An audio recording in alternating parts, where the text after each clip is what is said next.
Aion Summary, Unearned Wisdom. Aion, Researches into the Phenomenology of the Self, is a seminal work by Carl Jung that explores the depths of the human psyche through the lens of analytical psychology.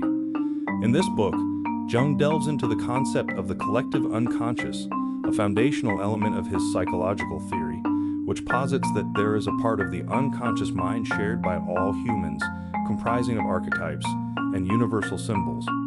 Jung's exploration in Aion centers around the archetype of the self, which he sees as the central component of psychological development and individuation, the process of integrating various aspects of the personality. He examines historical and cultural phenomena, particularly the symbolism in Christian theology and alchemical traditions, to demonstrate how these archetypes manifest in collective beliefs and individual psyches. A significant part of Aion is dedicated to the analysis of Christian motives, especially the figure of Christ and the Antichrist, as symbolic representations of the duality inherent in the human psyche. Jung interprets these symbols as manifestations of the collective unconscious, reflecting the universal struggles between opposing forces like good and evil, light and dark. He sees the Christian era, particularly the age of Pisces in astrology, as a significant period for the development of the collective unconscious. Jung's exploration of Christian symbolism in Aion is both deep and complex. He saw Christian symbols as crucial in understanding both the collective unconscious and the process of individuation in the psyche. Here's a more detailed look. Symbolism of Christ and the Antichrist. Jung was particularly interested in the figures of Christ and the Antichrist. He viewed Christ as a symbol of the archetype of the self, representing wholeness and the integration of the conscious and unconscious mind. The figure of the Antichrist, on the other hand, represented the shadow aspect of the self, embodying the traits and impulses that are rejected by the conscious self. For Jung, the tension and interplay between these two figures symbolized the fundamental psychological conflict between opposites. Integration of opposites. Jung believed that the path to individuation, a central concept in his psychology, involved reconciling these opposing forces within the psyche. He saw this theme reflected in Christian symbolism, particularly in the idea of redemption and the reconciliation of humanity with the divine. The Christian narrative, with its themes of sacrifice, resurrection, and redemption, provided a symbolic framework for understanding this process of psychological integration. The role of the collective unconscious. Jung argued that Christian symbols were deeply rooted in the collective unconscious, representing universal themes and experiences shared across cultures and time. He believed that these symbols resonated with people at a deep, unconscious level, shaping not only individual psychologies but also collective beliefs and behaviors. Jung also considered the historical and cultural context of Christian symbolism.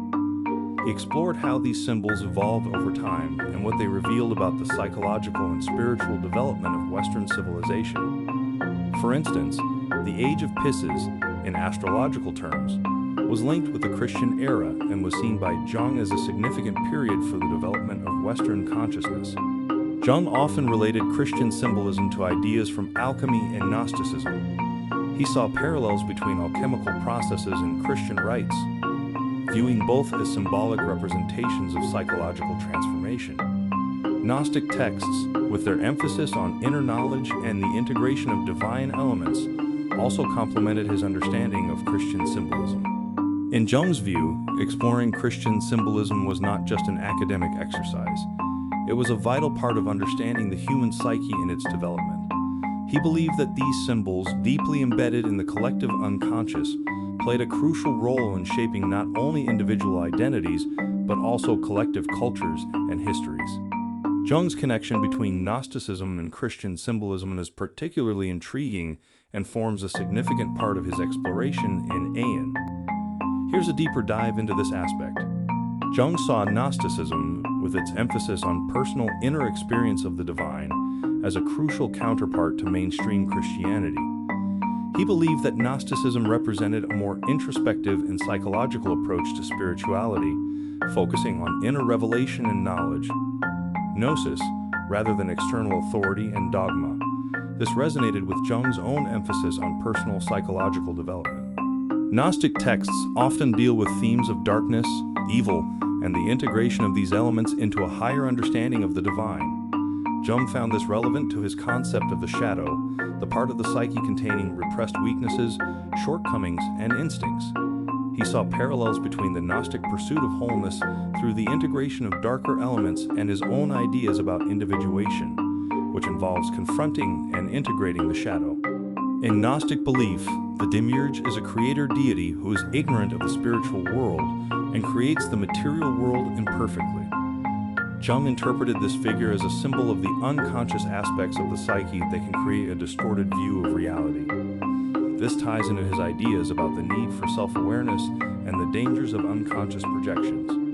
The Gnostic figure of Sophia, representing wisdom, was seen by Jung as analogous to the anima, the feminine aspect of a man's psyche.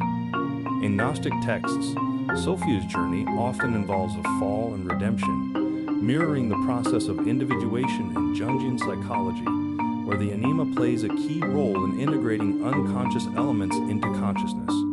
Gnosticism is characterized by its dualistic view of the world, often contrasting spiritual and material, good and evil.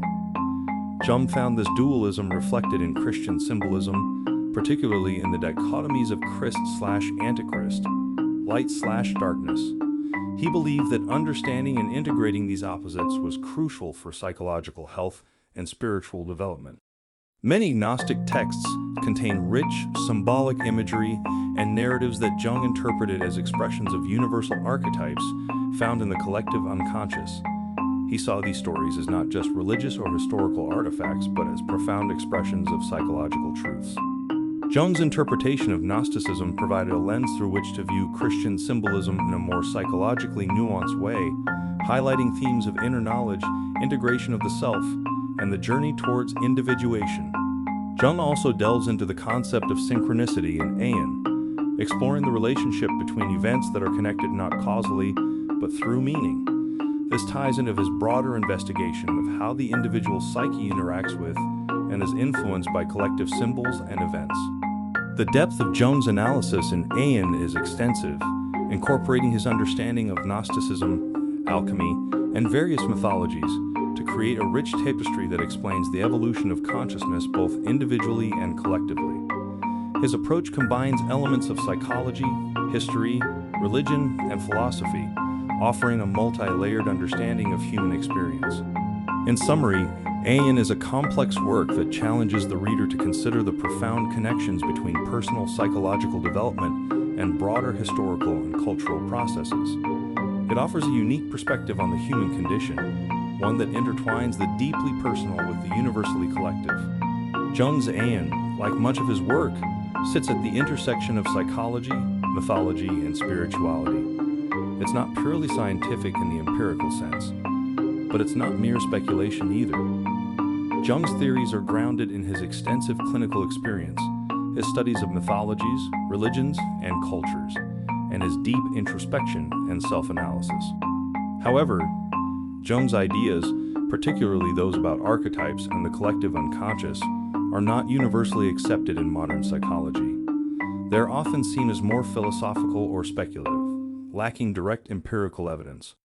That said, Jung's work has been influential in various fields beyond clinical psychology, including art, literature, and even business, for its exploration of symbolic and archetypal thinking.